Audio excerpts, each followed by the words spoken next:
जय हिंद साथियों, मैं अपने इस वीडियो में आपका पुनः स्वागत करता हूं। दोस्तों, आज का हमारा टॉपिक है एक समान चुंबकीय क्षेत्र में गतिमान आवेश पर बल, या फिर इसी को हम लोग लारेंज बल के नाम से भी जानते हैं। तो पहले अगर हम इस हेडिंग का मतलब समझना चाहें तो इसमें लिखा है एक समान चुंबकीय क्षेत्र में गतिमान आवेश पर बल। इसका अर्थ ये है कि अगर एक समान चुंबकीय क्षेत्र में अगर कोई आवेश गति करेगा तो उस पर क्या लगेगा, एक बल लगेगा।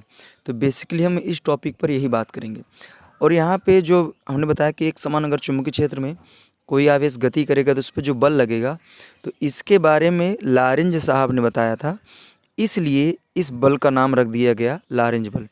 तो एग्ज़ाम में अगर या तो इस तरह से आ जाए कि एक समान चुंबकीय क्षेत्र में गतिमान आवेश पर बल पर लगने वाले इसकी परिभाषा दीजिए, या फिर सीधा सीधा आपसे डायरेक्ट पूछेगा कि लारेंज बल से आप क्या समझते हैं।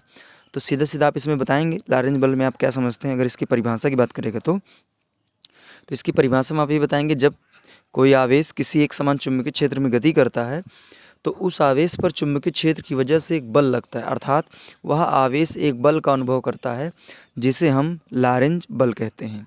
तो उम्मीद करूंगा दोस्तों लारेंज बल की क्या चीज़ है ये परिभाषा आपको समझ में आ गई होगी।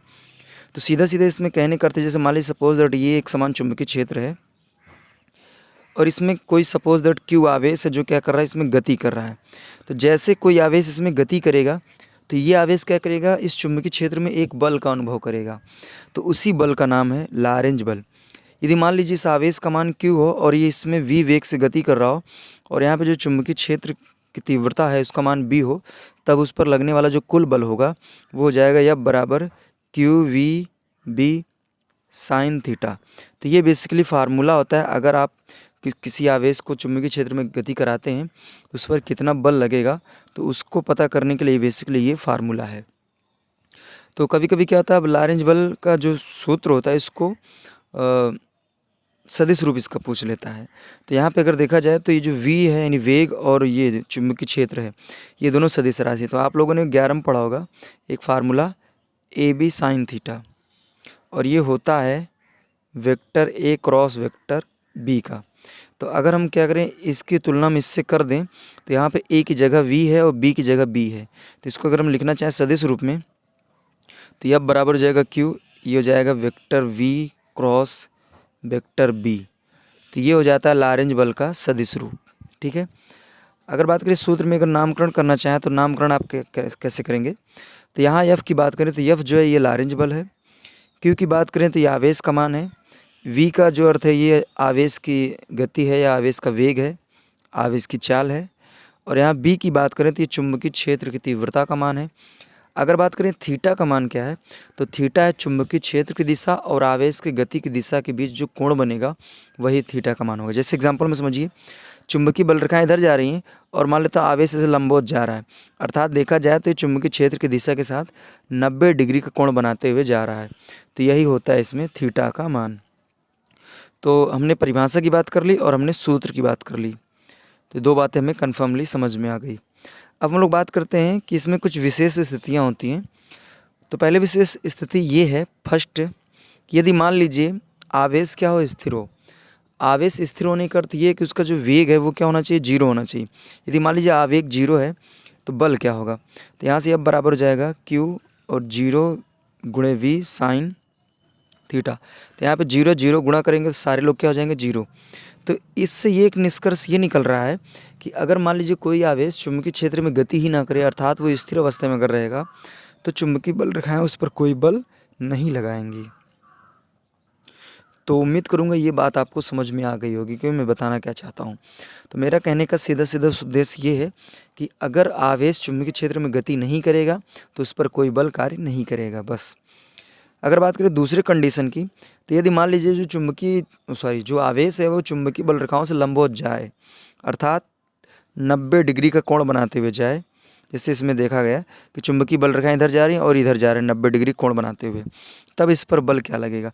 तो थीटा की जगह आपको 90 डिग्री रखना है, तो यह बराबर हो जाएगा Q V B sine 90 degree. तो साइन 90 डिग्री का मान हम जानते हैं 1 होता है। तो फाइनली इसको हल करेंगे तो यहाँ से जाएगा बराबर क्यू वी बी। ठीक है। तो यहाँ पे एक चीज़ हम आपको बता दें कि जब कोई आवेश किसी चुंबकीय क्षेत्र की दिशा के लंबवत जाएगा, अर्थात 90 डिग्री का कोण बनाते हुए अगर जाएगा तो उस पर सबसे अधिक बल लगेगा, उस पर सबसे अधिक बल लगेगा। अर्थात कहने का ये है कि अगर वो 85 डिग्री, 80 डिग्री, 75 डिग्री, 60 डिग्री का कोण बनाते हुए अगर जाएगा तो उस पर बल लगेगा, लेकिन अगर वो 90 डिग्री कोण बना के जाएगा तो उस पर सबसे ज़्यादा बल लगेगा। तो ये ध्यान देना। कभी कभी एग्ज़ाम में पूछा जाता है कि जब कोई आवेश चुंबकीय क्षेत्र में 90 डिग्री कोण बनाते हुए जाए या लंबवत जाता है, या फिर ऐसे भी पूछ सकता है कि कितना डिग्री कोण बना के जाए ताकि उस पर सबसे अधिक बल लगे। तो ध्यान देना है 90 डिग्री। उसी तरह अब बात करते हैं थर्ड कंडीशन। थर्ड कंडीशन में ये है कि अगर मान लीजिए जो आवेश है अगर वो चुंबकीय क्षेत्र की दिशा के समांतर जाए, अर्थात कह सकते हैं कि उस 0 डिग्री बोलो या उसी को 180 डिग्री बोल सकते हो, तब क्या बल का मान होगा। तो यह बराबर यहाँ पे आपको या तो 0 डिग्री रख लेना है या तो 180। अच्छा, आप सोच रहे होंगे कि 0 180 कैसे आ गया। तो यहाँ पे मैं बोल रहा हूँ समांतर जाएगा। समांतर जाने का अर्थ है कि उसी के सीध में जाएगा। जैसे मान लीजिए अगर कोई आवेश या तो इधर जाए या तो इधर जाए, अगर चुंबकीय क्षेत्र की दिशा की ओर जाएगा तो थीटा का मान आपको 0 डिग्री रखना है। अगर उसके विपरीत जाएगा समांतर तो थीटा का मान आपको 180 डिग्री रखना है। तो अगर यहाँ पे हम रखेंगे तो हम जानते हैं साइन 0 डिग्री का भी मान 0 होता है और साइन 180 डिग्री का भी मान 0 होता है। तो इसमें रखेंगे तो फाइनली एफ का जो मान होगा वो भी क्या आ जाएगा, 0 आ जाएगा। तो इससे ये निष्कर्ष निकल रहा है कि अगर कोई आवेश चुंबकीय क्षेत्र की दिशा के समांतर गति करेगा तब भी उस पर कोई बल कार्य नहीं करेगा। तो उम्मीद करूँगा दोस्तों यहाँ तक बातें आपको कन्फर्मली समझ में आ गई होगी। अब आइए हम लोग बात करते हैं कि जो इसमें बल लग रहा है आवेश पर, अगर वो देखा जाए कि किस दिशा में बल लगेगा तो उसको कैसे पता करेंगे। तो उसी को पता करने के लिए कुछ नियम है।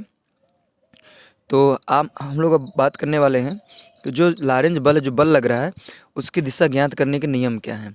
तो बेसिकली इसकी दिशा ज्ञात करने के दो नियम हैं। एक तो है फ्लेमिंग, एक है फ्लेमिंग के बाएं हाथ का नियम और दूसरा है दाएं हाथ के हथेली का नियम।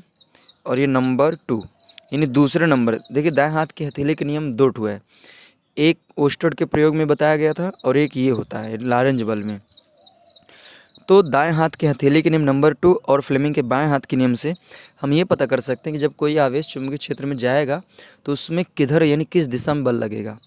तो चलिए पहले समझ लेते हैं फ्लेमिंग के बाएं हाथ का नियम है क्या। तो इसमें क्या होता है कि अपने अंगूठा, तर्जनी, मध्यिका, अर्थात ये जो उंगलियां होती हैं, ये अंगूठा हो गया, ये तर्जनी और ये मध्यिका, इसको इस प्रकार फैला के रखना होता है कि इनके बीच 90 डिग्री का कोण बने। और जहाँ पे जो तर्जनी होती है यानी जो अंगूठे के बगल वाली ये वाली जो उंगली होती है, ये जो ये तर्जनी होती है चुंबकीय क्षेत्र की दिशा को दर्शाएगी और ये मध्यिका जो आवेश है किस दिशा में जा रहा है उसकी दिशा को दर्शाएगा, और ये जो अंगूठा होगा ये बल किधर लगेगा उसकी दिशा को दर्शाएगा। तो इसमें फ्लेमिंग के बाएं हाथ के नियम में तीनों उंगलियों को इस प्रकार रखते हैं कि उनके बीच 90 डिग्री का कोण बने, और तर्जनी चुंबकीय क्षेत्र की दिशा, मध्यिका आवेश की गति की दिशा, और अंगूठा क्या करेगा, बल की दिशा को दर्शाएगा।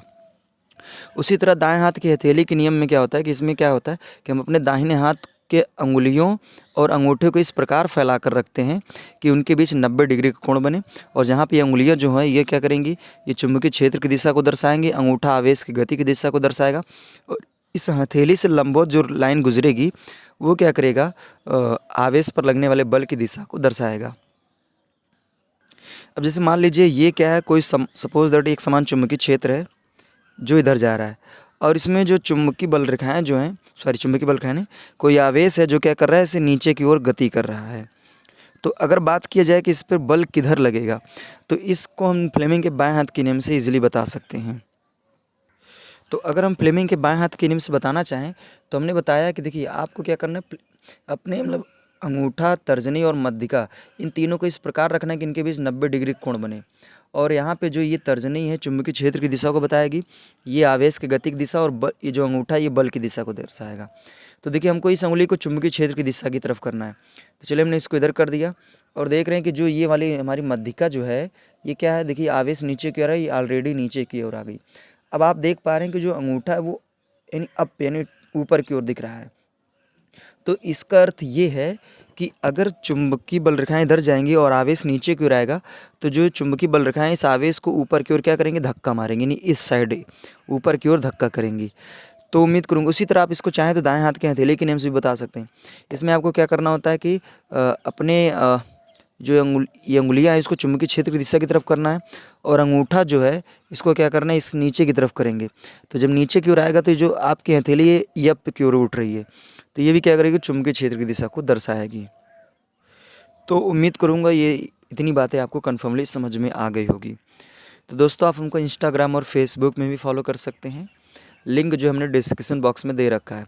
और इससे लारेंज बल से संबंधित जो न्यूमेरिकल्स हैं उनको भी हमने ऑलरेडी बना रखा है। हम यूट्यूब इस वीडियो में हम लिंक दे देंगे, वहाँ पे आप विज़िट करके वो सारे वीडियो को आप देख सकते हैं, जो भी प्रश्न हैं उनको हल कर सकते हैं। तो दोस्तों, हमें दीजिए इजाज़त, इसी तरह मिलेंगे हम लोग अगली वीडियो में।